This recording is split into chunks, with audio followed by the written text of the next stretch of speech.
வளைகுடா நாடுகளில் மூண்டுள்ள போர் இந்தியாவுக்கும் பாதிப்புகளை ஏற்படுத்த வாய்ப்புள்ளது.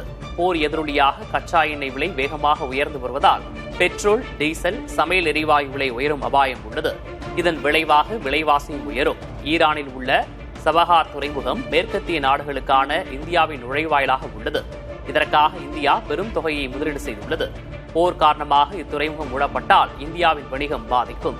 இந்திய விமானங்கள் அமெரிக்காவுக்கும் ஐரோப்பாவிற்கும் சுற்றிச் செல்ல வேண்டும் என்பதால் விமான கட்டணங்கள் உயரும்.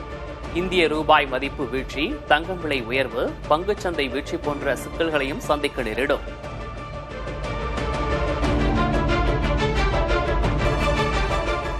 வளைகுடாவில் போர் தீவிரமடையும் நிலையில் கச்சா எண்ணெய் விலையும் உயரத் தொடங்கியுள்ளது. அதன் விலை தற்போது பீப்பாய்க்கு $73 தாண்டியுள்ளது.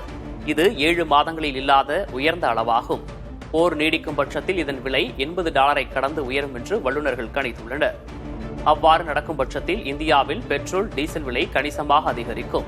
இந்தியா தனது கச்சா எண்ணெய் தேவையில் 88% வெளிநாடுகளிலிருந்து இறக்குமதி செய்கிறது என்பது குறிப்பிடத்தக்கது.